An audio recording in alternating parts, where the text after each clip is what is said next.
guys, welcome back to my channel. Today I am doing a tag. This is the Cozy Christmas book tag, and it was created by Call Me After Coffee. I will link her channel down below, and this is a new tag this year.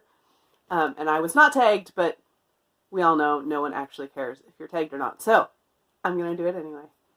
So the first question is, Twinkling Lights, what is the most beautiful book that you own? And I had a little bit of trouble with this because I own some really pretty books. But I'm going to go with this edition of The Beauty and the Beast. This is this beautiful hardcover with this deep kind of rose color with gold foil on the cover. And it's also an interactive book, so it has these different elements inside of it as well. It's just all in all, just really pretty edition with some beautiful illustrations, which of course I can't find now.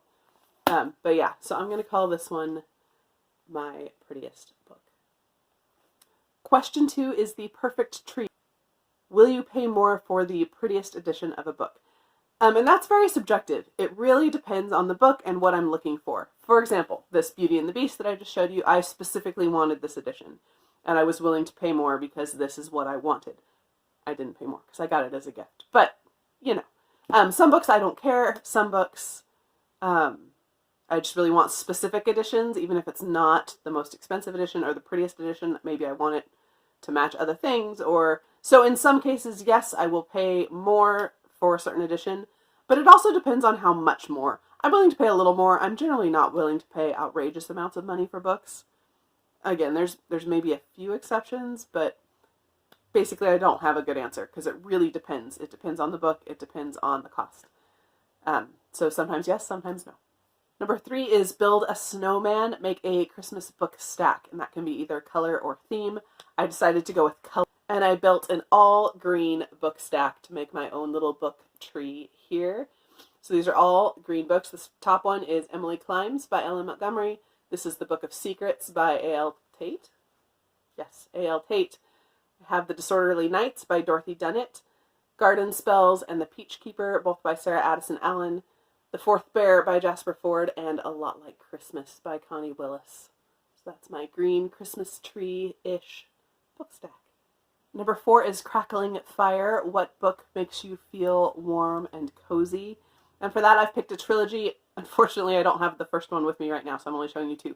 But this is the Emily trilogy by Ellen Montgomery, Emily Climbs, and Emily's Quest. Ellen Montgomery is the same author who wrote the Anne of Green Gables series. This is another series with a character kind of similar to Anne. You have Emily, who's an orphan and who is a writer and just very imaginative. But this series is a little bit darker than Anne. Emily is a more melancholy character, and they're just a little more kind of, she's more introverted and more just introspective in general. And it makes just for a little bit kind of darker series. But for me, I mean, I love Anne too, but this series is warm and cozy to me. Pretty much anything by Ellen Montgomery would fall in that category, but this is what I picked out. Knee-high socks. What is the longest book that you have read? As far as I know, the longest book I have read is The Count of Monte Cristo by Alexandre Dumas.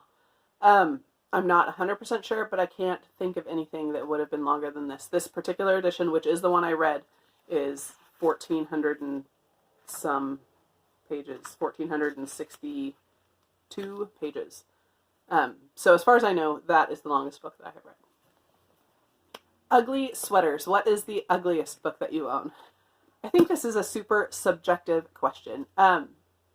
There's a lot of covers that I like or dislike, but just because I dislike them doesn't necessarily make them ugly, in my opinion. Like, you know what I mean? Like, I'm like, oh, that's not really a cover I enjoy, but I don't think it's ugly. But I did pick out Time Traders by Andre Norton. This is sci-fi. It's just, I don't know. It's kind of hideous. I haven't read it, so I don't know if the book's any good. I received it in a sci-fi book exchange. I am going to read it one of these days. But yeah, the cover's pretty ugly. I also want to give an honorable mention to Bimbos of the Death Sun by Sharon McCrum. I used to own this cover. It was so bad I actually replaced it. I own a different version now. But this cover's hideous. So between the cover and the title, Bimbos of the Death Sun, I was just pretty much embarrassed to have this on my shelf. For those of you that don't know, this is a murder mystery set at like a sci-fi convention, and it's hilarious. But this is not appealing at all sitting on your shelf. Okay, number 7 is Blizzards, a book that is set in winter or has dark themes or gives you chills. And I decided to go with Witchwood by Tahara Mafi. This was also a contender for prettiest cover because I think this cover is just breathtaking. But this is a middle grade fantasy. And it follows this girl who is, I can't remember the word, but her job is to prepare dead bodies for the afterlife. And it's set in a very wintry world. There's snow on the ground. It's very, very cold.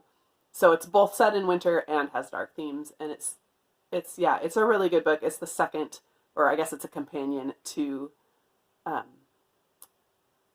what's the first one called? Furthermore by Tahara Mafi. Both very, very good. I like the first one a little bit better, but this was also really good. And again, that gorgeous cover. And the last one is Home for the Holidays. And this is for the rereaders. Do you have any books that feel like you are going home? And I have so many books that could fit this question because, as most of you know, if you're watching my channel, I am a big rereader. I go back to books over and over and over and over again. Some of them have already been mentioned. Anything by Ellen Montgomery would fall in that category. And there's lots of other things too. But I decided to go with The Chronicles of Narnia. I'm missing one. Again, I'm not missing it. It's loaned out to a friend right now. But this series, I have such great memories of reading this as a kid, of my parents reading this to us when we were kids, of rereading them over and over and over and over again. And it's so home to me. Narnia is so home. And I couldn't think of a more appropriate, answer for this question. So that is it. This is the Cozy Christmas book tag. I'm not going to tag anyone specific, but I am going to tag anyone who is doing Vlogmas and needs more content, is running out of videos. We're almost halfway through the month now, and you're running out of videos, and you're like, oh, I need more content. I tag you. You can do this tag. And yeah, I hope you are having a cozy Christmas, and thank you for watching.